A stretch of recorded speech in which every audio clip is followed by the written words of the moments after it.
مساء الخير، يا رب تكونوا كويسين. النهاردة بقى هنعمل أكلة من أكلات المطاعم.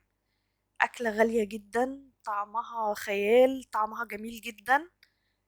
جمبري بصوص الكريمة والزبدة والمستردة. حاجة كده فظيع. تاكلوه كده وتدوب.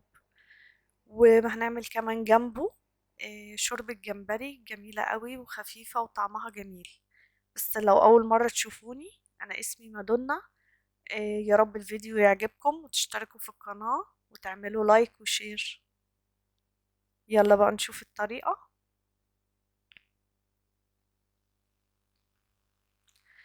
أول حاجة بنجيب جمبري يكون حجمه كبير قدر الإمكان. يعني في جمبري بيبقى الكيلو حوالي 30 قطعة 20 قطعة، حاولوا تجيبوا الحجم ده.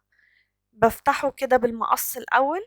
من ورا بفتح القشرة بتاعته وببتدي أشيل خيط الرمل، وارجع أجيب سكينة أشقه كده بيها نصين. شوفوا فتحته كده زي الفراشة. هعمل كده واحدة تاني قدامكم اهو، فتحته بالمقص وبشيل الخيط الرملي اللي هو بيبقى الخيط اللي لونه اسود ده في ظهر الجمبري.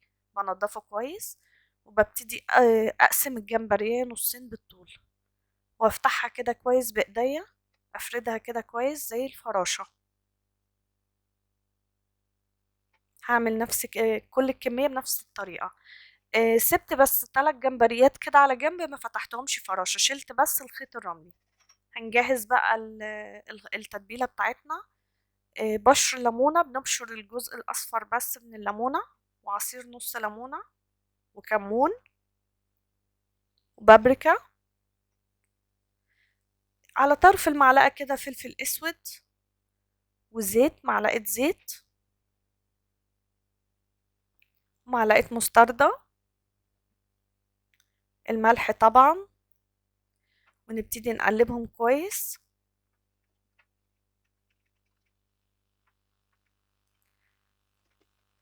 وكمان حطيت معاهم معلقة توم مفروم. ونقلب الخلطة كويس قوي. نبتدي بقى نتبل الجمبري. شوفوا الجمبري هنتبله بالفرشة كده ونسقيه من الخلطة اللي احنا عملناها. كده عملت الكمية كلها واتبقى حوالي معلقة خلطة. بدأت يعني بالفرشة كده أمشي على الجمبري كله كده من بره، وهسيبه نص ساعة على رف التلاجة. هبتدي بقى بشوربة الجمبري. أنا بعمل كده 2 بولات صغيرين يعني خالص.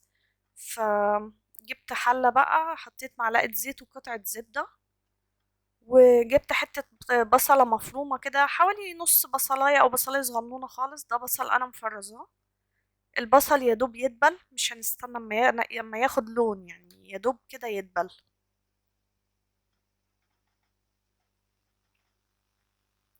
هنزل بالجمبري، دول 3 جمبريات، هما حجمهم كبير. هعمل بيهم طبقين شوربة صغيرين خالص يعني. انا معلية النار عشان الجمبري ما ينزلش ميته، انا عايزاه ياخد تشويحة حلوة على نار عالية. دي برضو معلقة توم مفروم، نزلتها عليهم عشان تتشوح مع البصل والجمبري وياخدوا من طعم بعض. دي نص معلقة صلصة، ونص طماطمية صغننة مقطعاها كده قطع صغيرة، ونص قرن فلفل حراق برضو مقطعاه قطع صغيرة، وده اختياري، عايزين الفلفل او لا، ده اختياري. ورجعت بقى زودت نص يعني على طرف المعلقة كده كركم، ورشة بابريكا وكمون وملح، ولو حابين برضو شطة. بشوح بقى كل الحاجات كده مع الجمبري علشان يشرب من طعم الخلطة. زودت كده حوالي نص كوباية مية مغلية. وببتدي بقى أزود لبن، حليب.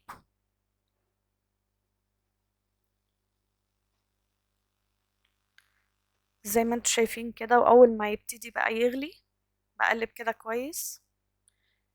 زودت معلقة قشطة عشان أنا مش هحط كريمة في الشوربة، وفي نفس الوقت عاوزاها تبقى طعمها كده يكون غني، فزودت معاها معلقة قشطة اللي هي بتاعت وش اللبن. لما بنغلي ونشيل القشطة في الفريزر كده بستخدمها للحاجات دي. هبتدي بقى اسوي الجمبري. جبت طاسة فيها معلقة زيت، وسخنت الطاسة قوي لان لازم الطاسة تبقى سخنة جدا لان احنا هنشوي الجمبري.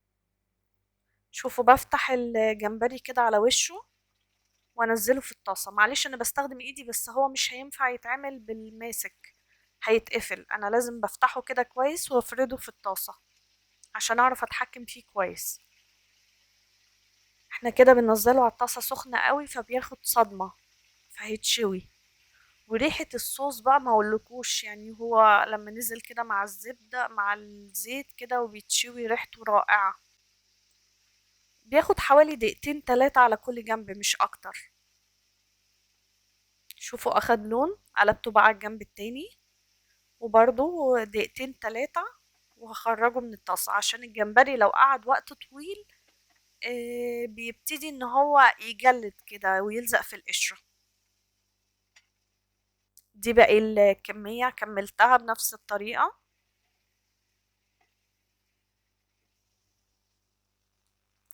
مكان بقى البهاريز اللي نزلت من الجمبري والصوصات بتاعته هنحط قطعة زبدة. شوفوا بقى هتلم معانا كل الطعم اللي نزل في الطاسة. دي معلقة توم مفروم، معلقة صغيرة توم مفروم، وابتدي كده اشوحها في الزبدة. يا دوب انا عايزة ريحتها تطلع مش عايزاها تاخد لون، هي بس ريحتها تطلع. دي كريمة طبخ.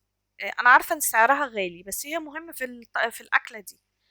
انا بستخدم نص العلبة. شوفوا زي ما انا فتحاها كده اخدت نصها ورحت قافلاها كده تاني وبشيلها في الفريزر. بستخدم نصها المرة تانية بتنفع ومش بيجرالها اي حاجة. اخدت الكريمة نزلت بقى واخدت غلوة. نزلت بقطعة زبدة تانية وهنزل بمعلقة مستردة. كده ده احنا بنعمل بقى الصوص اللي هيتسقي بيه الجمبري.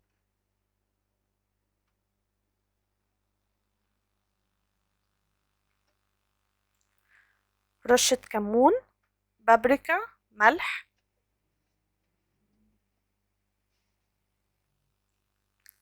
وعلى طرف المعلقة برضو فلفل اسود. هنقلب بقى كده الصوص مع بعضه كله. هبتدي بقى انزل الجمبري فيه. احنا ممكن نسيب الجمبري في الطبق وننزل الصوص كده عليه بس، لكن انا بحبه ياخد غلوة مع الجمبري عشان يبقى شارب الصوص. يعني والصوص كده يبقى داخل عند الراس وداخل في كل حتة. بصوا الصوص فعلا رائع.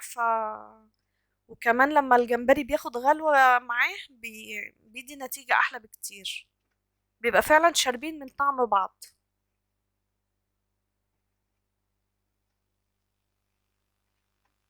هو يدوب على النار مش اكتر من دقيقة لان الجمبري مستوي، هو ما مجرد بس يختلطوا ببعض هما الاتنين.